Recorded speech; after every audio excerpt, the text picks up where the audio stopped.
महंगाई का खेल शुरू। नमस्कार, आप देख रहे हैं दिव्य हिमाचल टीवी। मैं हूं वंशिता शर्मा और एक बार फिर हाजिर हूं आप सभी के सामने हिमाचल आज का मुद्दा लेकर।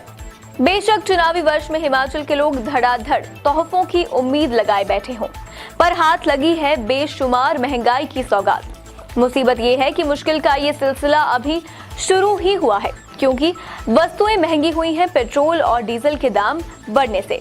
अब ये आशंका तो कायम है कि तेल की कीमतें अभी और ज्यादा बढ़ेंगी, तो जाहिर है कि महंगाई अभी ऊपर की ओर ही उठेगी।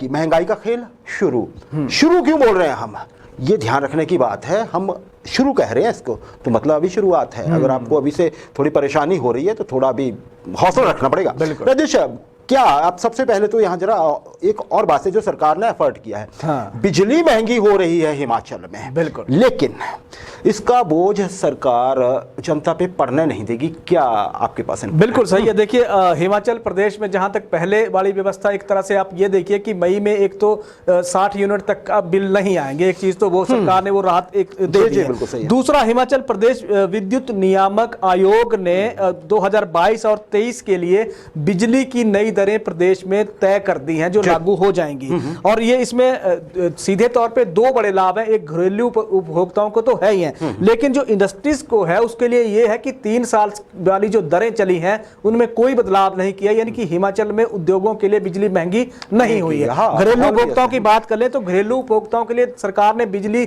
जो प्रति यूनिट 20 रुपए 20 पैसे उसकी दर बढ़ा दी है। लेकिन क्योंकि सरकार ने यह कहा है कि इसका बोझ हम आम आदमी पर पड़ने नहीं देंगे, उसको सरकार उतनी सब्सिडी बढ़ा के दे रही है। बिजली एक तरह से प्रदेश में महंगी नहीं हुई है। एक तरह से महंगाई के इस दौर में सरकार ने ये राहत देने की एक आम आदमी के लिए कोशिश की है। राजेश, बस सरकार की राहत शायद यहीं तक है और यहीं तक सरकार का बश भी चलेगा, क्योंकि बाकी जो हम बात करने वाले हैं उसमें हिमाचल सरकार की शायद उतनी चलेगी नहीं, लेकिन आम आदमी की मुसीबत तो खड़ी हो गई है। राजेश, ऊर्जा ठीक है कहा आपने, लेकिन आप ये कहिए कि जो अन्य मदे हैं, अदर कमोडिटीज जिन्हें कहते हैं, उनमें तो जनता पिसने लगी उनके रेटों में। उनका क्या होगा, क्या जानकारी है? बिल्कुल सही है। देखिए, बाकी जो हम दरों की बात करें या बाकी महंगाई की बात करें तो आम आदमी को एक तरह से बहुत बड़े झटके पे झटके हर दिन लग रहे हैं। सबसे पहले शुरुआत कर लेते हैं तेल की कीमतों से, पेट्रोल और डीजल की। शायद ये सारी महंगाई, राजेश, सारी नहीं, बस सारी महंगाई उसी से तेल की कीमतों से। देश भर के 8 जिलों में पेट्रोल की कीमतें 100 रुपए से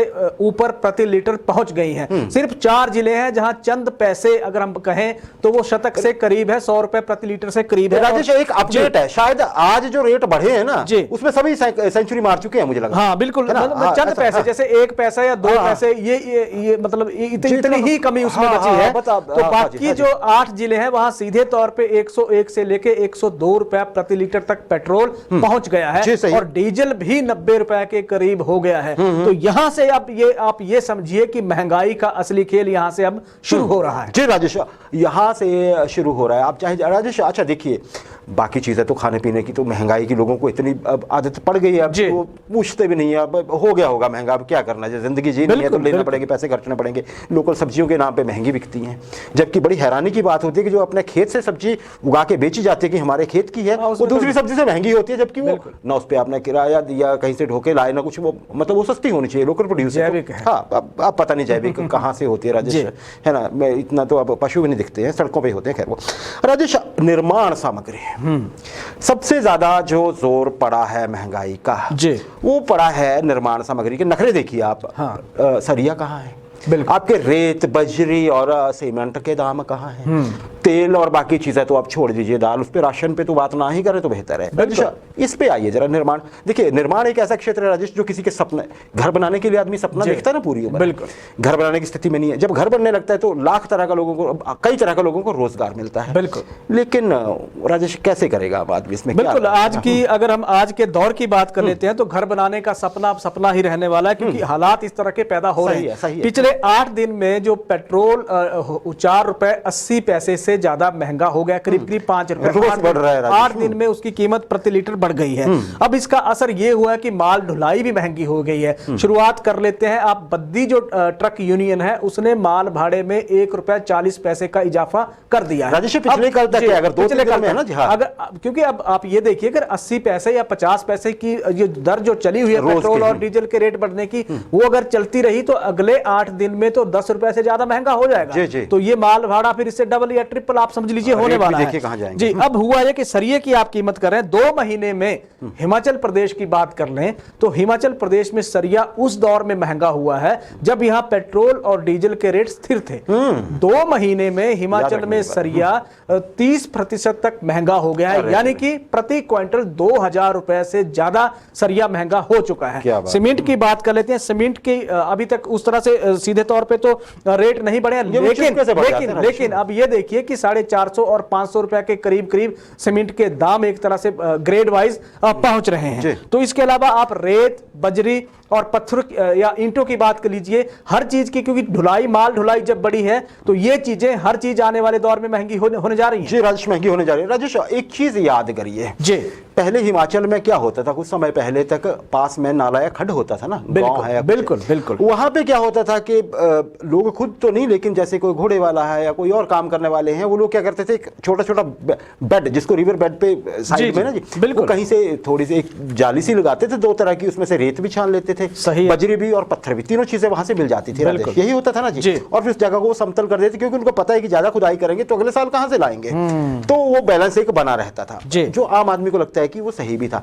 अब राजेश रहमो करम है क्रशर मालिकों का, बिल्कुल वो पत्थर उठाएंगे क्योंकि सरकार को पैसा जा रहा है, उसके बाद वो टूटेंगे, पिसेंगे और आपको मिलेंगे। ऊपर से कई तरह के और भी हैं कि आपको कर नहीं सकते हैं आप। सही है, सही है। तो राजेश अगर ऐसा नहीं कर सकते हैं तो फायदा तो फिर इसमें सरकार का रेवेन्यू में हो रहा होगा और क्रशर मालिकों का हो रहा होगा जी। आम आदमी कहां जाएगा?